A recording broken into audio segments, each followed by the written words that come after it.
How many people on your reserve know their clans? I've been doing genealogy for the last 30 years, and I think I got a database of about maybe 25, 30,000 people. And it consists of how a lot of us are related. And what I'm asking the chiefs, if they can go back to their each individual, I'm going to call it territories, I hate the name reserve, and ask their people if they can dig up their clans and find out who they are. That's the easiest way to find out who you are, if you know your clan. You can go back to the old books and the old stories and your clan's in there. Like, I found out I'm a Otter clan or the Martin clan, and I noticed these gentlemen with their headdresses on have the clan on the big circle, which is great. So that's all I wanted to ask, and if you can do me that favor and go back and come back and maybe get someone, maybe we can get some funding, hire somebody to do it, and make a book, and then we'll know who we are. Because a lot of our people don't know who they are or where they came from. And that's the easiest way to find out. Thank you very much.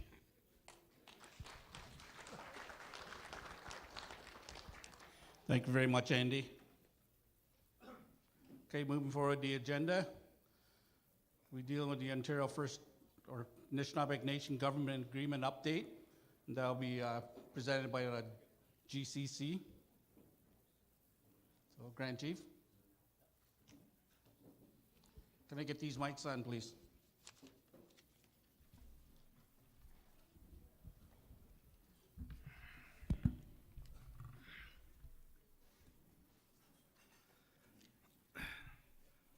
Nahau, miigwech. Well, Mr. Managi to go sning. Nimne nakin. Kachigadek. So, chiefs, we're at a milestone as we, this very moment, when we talk about moving forward. Gimashin the Kuga Ganani with Gikidabang with Ding. Gdadapna Nami kan Kashit Gadek, Jagnash Kashit Tut, we not doing. Nama or Kishpin, Kine, we should doing me can one ag doing. Me abdek wag jit doing yatin. Kaigabe adwa nem da bit takitsi Nakenge Shangoba, Kikidage Margin the Kugayat. Number 2019 Ani Wings and the Mijarangodok should not minister bone. Man the Indian Act Senegan Edge Gadek. Give the Dap Nagadek. Kinwish in the Yang. Kikendana Wajit King. Kikendana what Neke was shying. Menash Kinege, they went get coming going, we knock dead, man.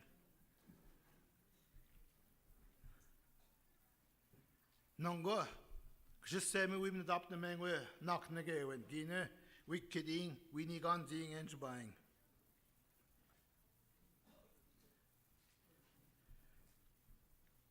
Giabo Gunundana Gdebe Giabo Gdeben Megome or the Ottawa Indian Act Chiefs, St. Cardewe. Guy Mena nim kot tagoshinda. Minje wiki to goshning. Kaskito nanangowe. You spend it up the men kinegego.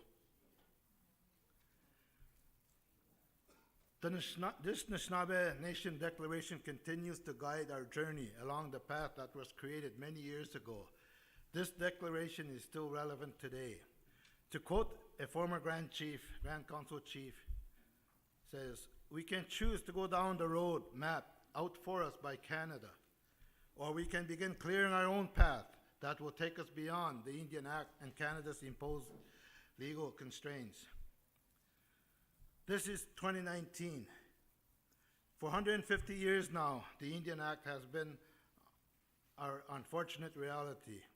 We know that we have our own Anishinaabe propaganda and our own ways of knowing, our own ways of doing that aid in restoring our traditional governance systems. We deserve to conduct ourselves and our affairs like Anishinaabe, and we have the legal authority to do so. Many of us have been dispassionately referred to as Indian Act chiefs, highlighting the growing despair and frustration that our people have with the status quo. We are now at the point in time where the choice must be made by our people. Do we stay in our familiar Indian Act existence, or do we choose to restore and strengthen our own ways of governance? Do we continue to witness the elimination of our citizenship by Canada, or do we choose the responsibility of determining who our own people are? Do we choose to determine our systems and processes of governance under our own Chinaac-Nagewin, or do we remain subject to the ever-changing chaos imposed on us? Do we choose to have our Chinaac-Nagewin at the core of our language and cultural practices, or do we not? Make no mistake, we stand yet again at the historic turning point in our history. Despite the many influences and interests that may impact our focus, we must acknowledge that change is soon to occur. Do we choose to pursue restoring our own way of governing and having confidence in the potential of our people, or do we wait for the federal government to do this for us? The Anishinaabe Nation Governance Agreement, as you know, is a simple but necessary tool to get us to where we need to be, out from the Indian Act election provisions, and on the journey to restoring our own traditional ways of governance in this modern world. I commend our leaders, past, present, for leading the way to ensure our survival as Anishinaabe. There is no greater responsibility bestowed upon us as leaders. Gimak, Quidem nananungub sinagan, Wibogo, Kabadan Magum. Tashibiga de Jemnik Shunya Wadem Nameng. Mi Mandashunya, Gaigdan Sina Mandashunya, Sky Mandashunya.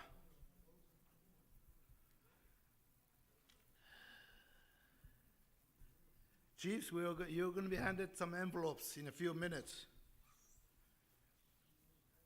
It's the fiscal offer.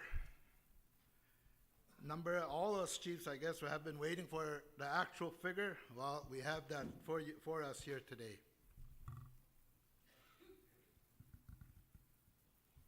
Debuetan, I truly believe it is a turning point for us. It is new monies that we will be getting if we accept this. When we accept it, I hope all of us do. But you know the sad part? I'm really having a hard time here. And again, this is why we're doing this, and I hope we can complete it soon, which is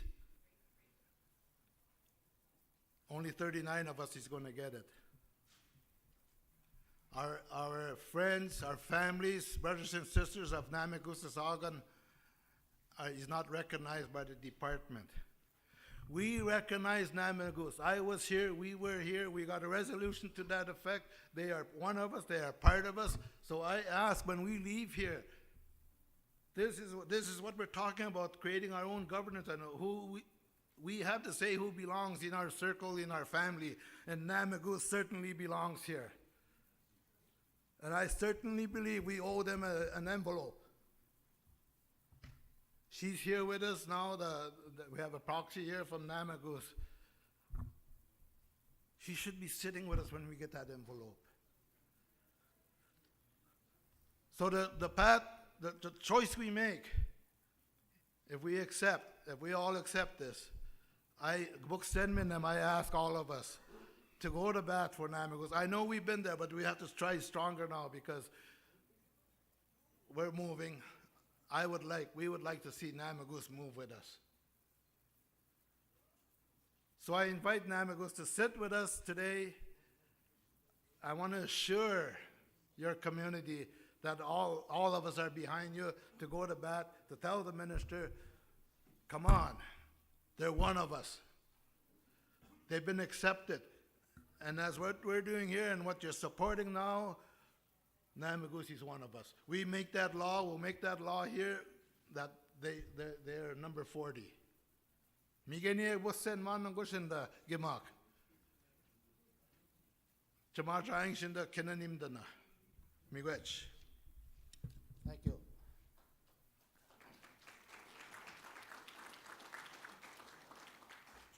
Thank you, Grand Chief, and please don't steal my paper.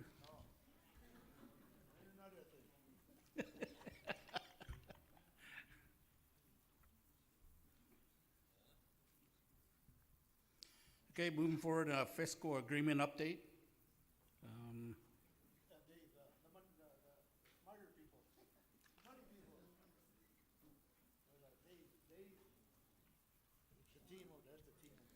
Dave Shimwana.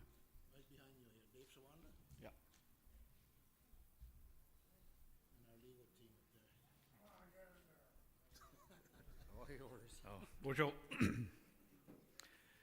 We are Kader Nene Dishnakaz, Makwadodam, Kanabajin Donjaba. My name is Dave Shauna. I'm the Director of Restoration. I'm a citizen of Serpent River First Nation. We're here today to give you an update on the governance negotiations and the fiscal offer. We have a team that's with us here today as part of the update. Our Chief Negotiator, Martin Bear, our fiscal negotiator, Jide Off-Lobby, and there's other part of our team that are sitting here. Fred Belfoy is our legal counsel to the governance negotiations, and we also have champions that have been supporting us in this process over the years. And of course, there's been a lot of input from your communities with respects to the governance working group. The various chiefs have been supporting this governance agreement. We also have the Grand Council Chief, Pat Madabi, the former Grand Council Chief that's been supporting us in our presentations. So today what we like to do is give you an update. We were successfully in getting an offer as of last Friday to the governance agreement. It's been a lot of work from our team to get this, and we're pleased to bring this to yourselves as leaders in this circle. So I'd like to invite Jide Off-Lobby to come up, and we have a presentation that's been handed out, but he's going to walk through the presentation with yourself. If you have specific questions to our team, actually I'm going to get Martin first because he's our chief negotiator. I'll let him speak, and then Jide will be next. Miigwech.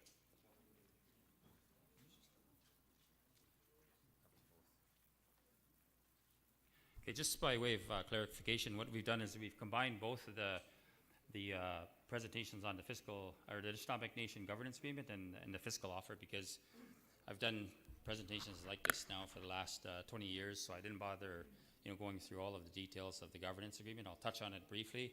But before we start, I just want to say, miigwech mach dajan da ni tam maban gemakwendana abdek ni miigwech dinana gagin going we be aminjana. So I want to start by saying chimiigwech to Gemakwedana for allowing us in your community and in your hospitality, the good food and all of the support, the rides across the lake. Oh, our nation's falling apart already.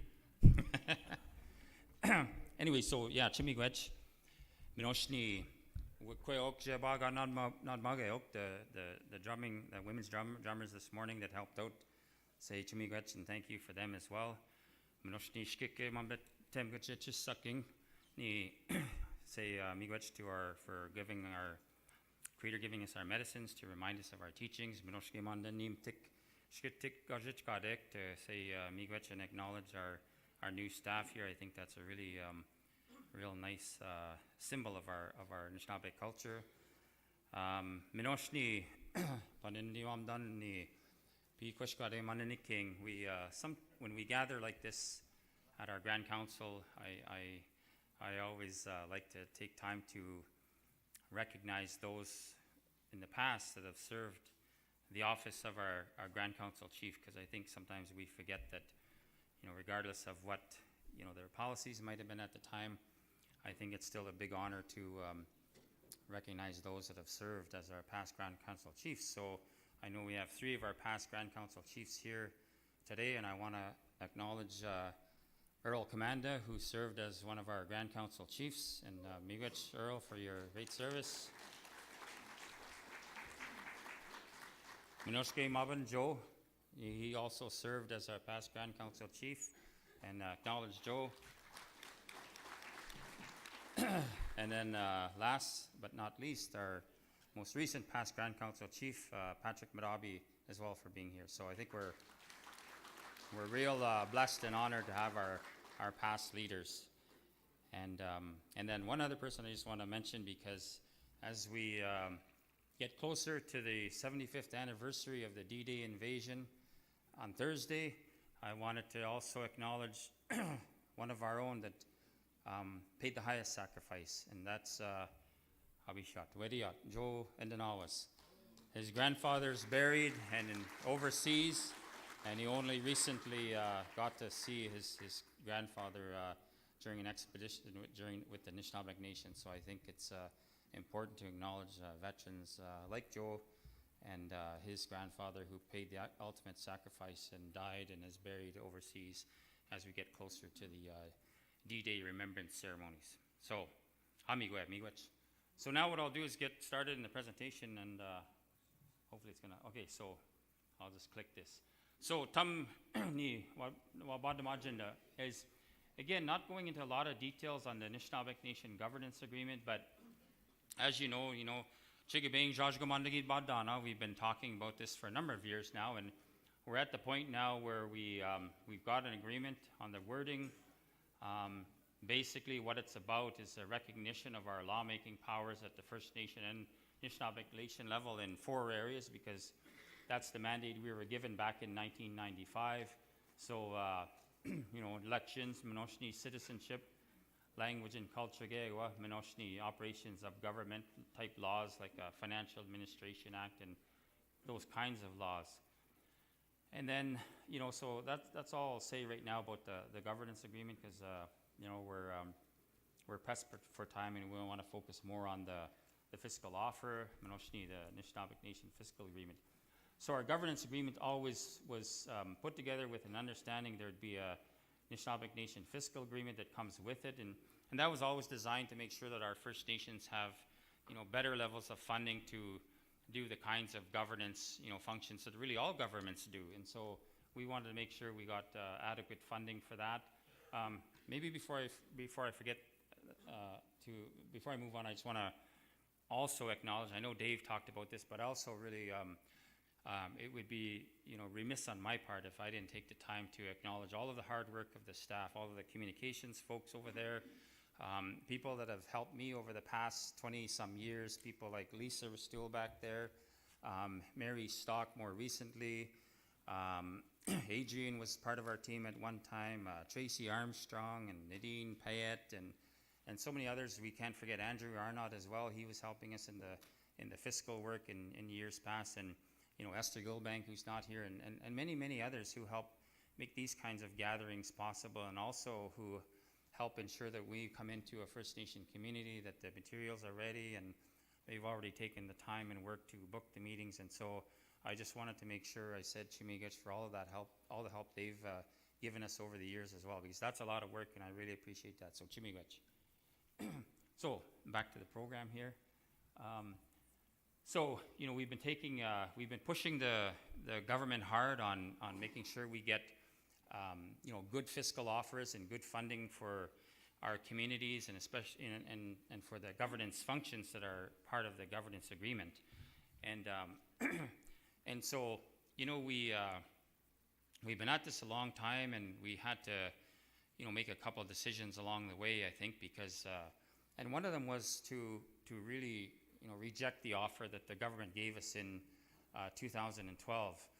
At the time, it looked like that it wasn't too bad. There was certainly some money included in that offer, but we felt that it really wasn't enough money, and so we never accepted that, and we continued to push hard for better levels of funding for our communities, because we've been underfunded for so many years now. So we kind of rolled the dice on that one, and then the other one we did was there's currently, and it's still going on, which is kind of why we took a step back and decided to move forward along our own process. But right now, there's still a national conversation going on around fiscal support and through the National Fiscal Working Group. There's a National Fiscal Working Group that meets out there, and Jide and I both sit on that and have sat and participated in meetings of that group more regularly than we have in the past. And the idea behind that development is to have what the government was interested in was developing a national fiscal policy that would help apply to all self-government agreements across the country. And included with that was a development of a template fiscal chapter that the government wanted to use in all self-government agreements across the country that are currently being negotiated. So that process is still going on right now, and we couldn't wait. Like we just couldn't wait for that discussion to come to a conclusion or to be completed, because you have said to us that you've been waiting for a while for the fiscal offer and the new fiscal framework package. So we decided to go forward anyway and just develop what we thought to be the best fiscal chapter in the agreement, and then the best fiscal agreement that we could put together, and of course the best fiscal offer. And so Jide will talk more about the elements of that fiscal offer, but I'm sure when you open those envelopes, you'll see that it paid off, that the gamble we took and the hard work that we've been doing over all these years. So at this point, I'll turn it over to Jide. He'll talk about get into more details about what's in the fiscal offer, what funding elements does it cover, and it's not a long presentation. We've got maybe 8 slides, and then while we're doing that, we'll distribute the envelopes, and you'll see the individual amounts that your communities could expect to receive going forward once your community decides to ratify the agreement. We show what you get now and what you could expect under the new fiscal offer and the new Anishinaabe Nation Governance Agreement. But right now, I'll turn this over to Jide, and he'll talk more about the fiscal elements of the offer. Miigwech.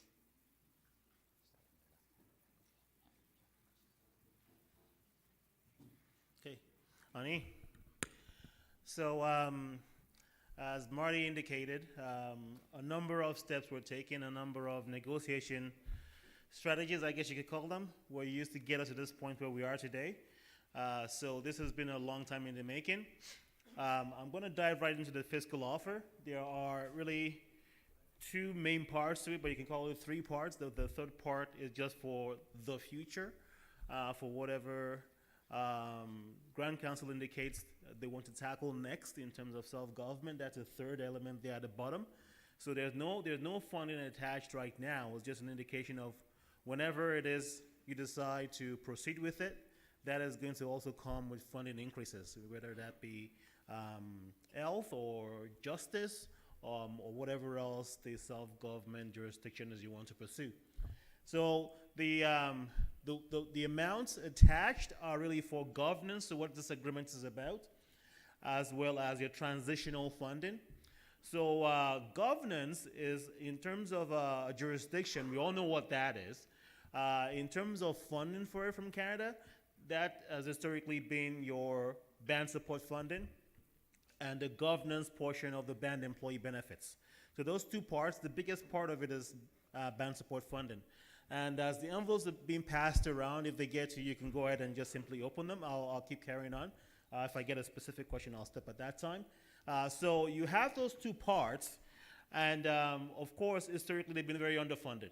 So in fact, the first offer that came in for governance funding, we all know what a 2% cap is, was for an increase to 8% from 2%. So that was seen as, a major step forward from Canada's perspective. We said no to it.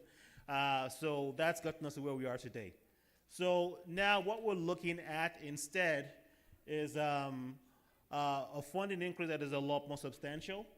Across the nation, current governance funding sits at $13.4 million. That's for all 40 First Nations. The negotiated increase we're looking at is going to increase that 7 times to just under $100 million a year. So that's the scale of the increase. It's a substantial increase. That's the global picture. So within that amount, of course, there are the numbers for each individual First Nation. So that's what's been handed out to you right now. And so now, what then is the First Nations picture within that global picture? So current governance funding for the vast majority of First Nations right now sits below 600,000. And those who are even at 600, they're in the minority. In fact, for most, it's in the 200 to 400 range. There are some, a very few, who are even below 200, but generally we're looking at about 200 to 400 range. What we've been able to build in instead is that no First Nation is going to start below 1.7 million. So everybody goes to 1.7 or above. And in fact, really, no one is really at 1.7. 1.7 is just the floor. People are really at around 1.8 upwards into the 2s, 3s. So that's what the new reality in terms of the fiscal offer looks like. In your individual allocation letters, you will see the percentage increases that this represents specifically for your First Nation. So that's what we're talking about, growth from that old figure, which was really underfunded, to a minimum of 1.7. So that's the governance part of the offer. Then you have the one-time or the transfer and transitional. You have the transitional portion, but beforehand, Marty just reminded me I should note as well that 1.7 is not a, say, a 5-year amount. It's an annual amount. So it's every year, just as band support funding would have been or is right now. It's annual amount adjusted by FDIPI for inflation every single year for the 5 years of the agreement. Like every other fiscal agreement, of course, at some point it's going to come time for renewal. Historically, these kinds of renewals of self-government fiscal agreements, they don't result in a drawdown or reduction of funds, so we're confident in that. There may be some tough negotiations going forward further, but the idea is in 5 years we make even more gains. But it's every year for 5 years, standard funding for governance activities. So that's that portion. And the one-time, of course, it's transitional funding, so it's a one-time amount. That amount is about $540,000 per First Nation. That's an amount that's going to be available right after a success ratification vote and in anticipation of the effective date of the agreement. So the idea is that the funding will be available to assist First Nations in transitioning out of the Indian Act for those areas that Marty mentioned.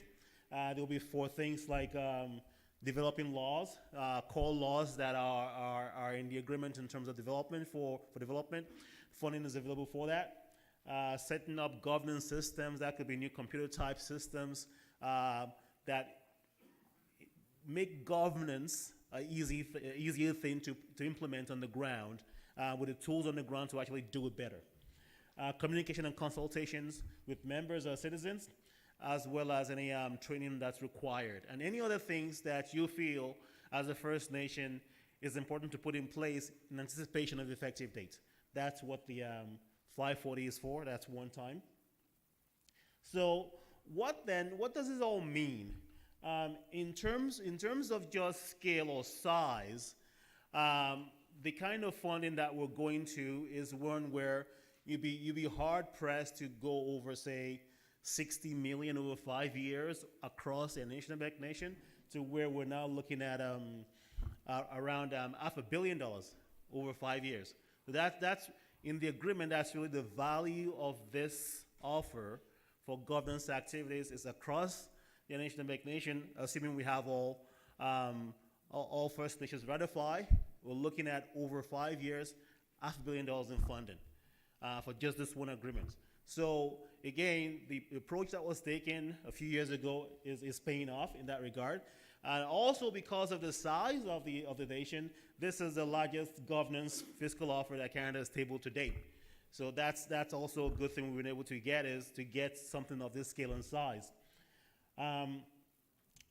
The point of the fiscal offer is that it's going to ensure that First Nations can make improvements to their governance processes the way that they see fit. the way that they think is important. So the agreement lays out a bare bones, and then the idea is you take it and you build your own governance the way you see as ideal. And one last point on what all of this means. This is a question that's come up again and again in different presentations that we've given. So the point about opting out is one that has to be covered. So opting out is possible here because you can't tie anyone to an agreement unless you're talking about a commercial type agreement. So you can opt out. The one footnote about opting out is that funding goes back to Indian Act levels, because to opt out is to go back to the Indian Act. So that draws the funding down in that regard. So what's next then? The offer is now being tabled. We have a number of BCRs, about half of the First Nations have given BCRs, roughly half, in support of this agreement. We're still scheduling additional BCRs, BCR presentations. So if we're yet to schedule with your First Nation, we'd like to come see you and to give you a full rundown of the governance agreement, a full rundown of the fiscal agreement as well, and of the fiscal offer, discuss its nuances in detail with you. And also, next week, your band managers and financial officers have been invited. There'll be 2 presentations, one in Sault Ste. Marie on Monday and Tuesday, and a second one in Toronto on Thursday and Friday. And the topic will be all fiscal, to begin to dive deeper into the fiscal agreement and the fiscal offer itself as well, so that we'll begin to get information out there. And then the idea is that later on this year, at some point, the voting will start. And I believe I'll just leave it there in terms of the overall presentation. If there are any questions, please let me know. And miigwech.